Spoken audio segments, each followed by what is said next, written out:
आईच्या गडावर जात आहात तर तिथे तुम्हाला एक तिकीट घ्यावं लागतं, ज्याची किंमत आहे 120 रुपये. कारण रोपवेला एक पर हेड म्हटला तर 120 रुपये हे लागतातच. आणि माझ्यासोबत छोटं बाळ होतं, त्यामुळे मी रोपवेने जाण्याचा मार्ग निवडला. आणि तिथे एक मंदिर आहे गणेशाचं, आणि तुम्ही बघू शकता तिथे खूप छान अशी व्यवस्था केली आहे प्रवाशांसाठी. प्रवासी तिथे आले तर टॉयलेट देखील आहे, वॉशरूम देखील आहे. आणि हो, प्रशस्त महिलांसाठी सेपरेट आहे.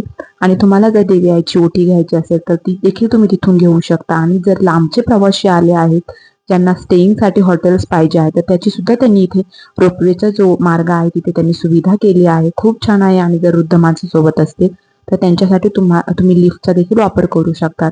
तर अशा प्रकारे तुम्ही तिकीट घेऊन तुम्हाला नंतर एंट्री रूमकडे जायचं आहे, ज्याला वेटिंग रूम देखील म्हटले जाते. जर यदा कदाचित गर्दी असेल तर ते तुम्हाला तिथे बसण्यासाठी सीट सुद्धा अवेलेबल करून देतात. आणि दिव्यांगत व्यक्ती असेल तर त्यांच्यासाठी सुद्धा तिथे व्हीलचेअर अवेलेबल केले आहे. पण एक गोष्ट लक्षात ठेवा की तुम्हाला ते तिकीट जपूनच ठेवायचं आहे. आणि हो, जर लहान बाळ असेल तुमच्याकडे तर त्याला फिडिंग करण्यासाठी तुम्हाला रूम पाहिजे असेल तर ती सुद्धा तिथे ते प्रशस्त त्यांनी अवेलेबल करून दिली आहे. त्यामुळे बाळ जर सोबत असेल तर टेन्शन फ्री होऊन तुम्ही तिथे जा. त्यानंतर रोपवेचे 5 टोटल डबे असतात. तर आणि त्या रोपवेचं कन्स्ट्रक्शन सुद्धा एकदम सेफली आणि वेल केलेलं आहे. तुम्ही बघू शकता व्हिडिओत मी एकदम डीपली दाखवला आहे. त्यानंतर तिथे 2 रोपवेचे वे आहे, म्हणजे 5-5 डबे करून असे 10 डबे त्यांनी अवेलेबल केले आहे. एक येणाऱ्या प्रवाशांसाठी आणि एक जाणाऱ्या प्रवाशांसाठी. तुम्ही बघू शकतात एक गाडी ऑलरेडी गेली होती आणि दुसरी रोपवेची गाडी आली होती. आणि माझ्यासोबत बाळ देखील होतं, त्यामुळे आपल्याला तिथे शांततेने उभे राहायचे. आपल्याला जास्त टच करून त्या सिलिंगजवळ उभं राहायचं नाहीये.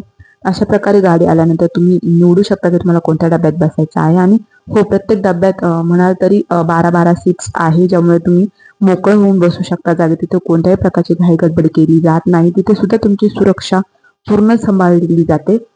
आणि हो, प्रत्येक डब्यांमध्ये एक एक व्यक्ती ही ठेवलेली असते, जेणेकरून काही प्रॉब्लेम आला त्या डब्यामध्ये तर तुम्ही त्यांची मदत घेऊ शकता. आणि माझं बाळ पहिल्यांदाच ट्रॅव्हल करतं, त्यामुळे ते खूप घाबरलं होतं.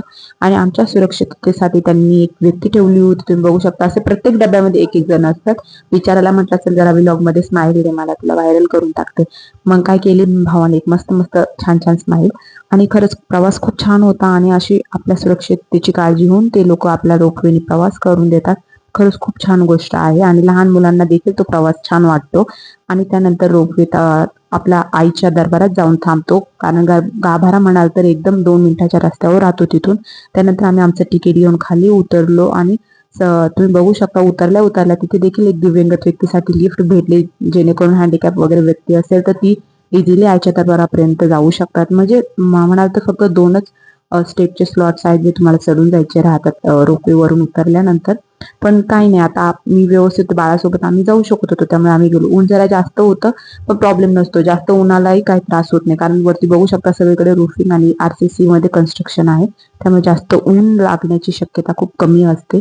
आणि त्यानंतर आईच्या दर्शनासाठी खूप मोठी गर्दी लागली होती, पण आईचा चेहरा दिसला की मन ऑटोमॅटिक प्रसन्न होऊन जातं आणि आईला भेटण्याची इच्छा अजून वाढून जाते. आणि हो, अजून एक गोष्ट, तिथे माकड खूप असतात, त्यामुळे खाण्याची कोणतीही वस्तू एकदम मोकळी ठेवू नका हातामध्ये, किंवा तुमची काही पर्स वगैरे असेल आणि त्याच्यात तुम्ही जर खाण्याचा पदार्थ ठेवत असेल तो माकडांनी जर पाहिजे तुमची पर्स देखील घेऊन पळून जाते. त्यामुळे खाण्याच्या वस्तू या माकडांसमोर तुम्ही बाहेर काढायच्या नाहीये, कारण खूप सारे माकडं आहेत तिथे. तर तुम्हाला तुमच्या बॅगा वगैरे मोबाईल सांभाळून ठेवायचा, कारण माकडांसारखे चोर देखील तिथे खूप आहे. आणि हो, मेन जर तुम्ही ओटी घेतली नसेल तर ती सुद्धा तुम्ही रोपवेच्या हॉलमध्ये घेऊ शकता, किंवा सुरुवातीलाच एंट्रीला येताना तुम्ही तुमची ओटीचं सामान घेतलं तर बरंच होईल. त्यानंतर आईचं दर्शन तुम्ही रांगेत लावूनच घ्यायचे, कारण जर तुम्ही जास्त गर्दीत गेला तर तिथे तुमच्या दागिन्यांची चोरी वगैरे होण्याची शक्यता खूप असते. कारण आई तिथे लिहिलेलं होतं एक ठिकाणी की चोरीचा मार्ग हा आईच्या दर्शनापर्यंत जातो, कारण प्रत्येक चोर हा काय सांगून चोरी करणार नसतो.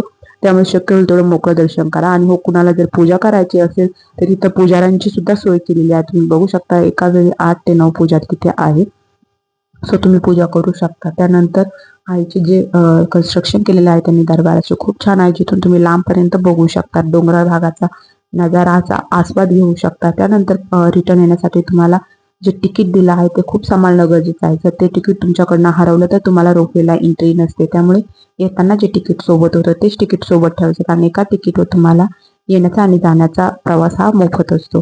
त्यानंतर आम्ही पुन्हा रोपवेमध्ये बसलो. रोपवे रिटर्न येताना एकदम सोयीस्कर वाटला, कारण सगळ्या विंडोज आणि डोअर्स जे असतात ते बंद असतात रोपवेचे, त्यामुळे काळजी घ्यायचे कारण नाहीये. रोपवे कधी अडकलीमध्ये तरी काही प्रॉब्लेम नसतो, कारण त्याला एकदम फिटमध्ये दरवाजे बसवलेले असतात जे मिररमध्ये असतात.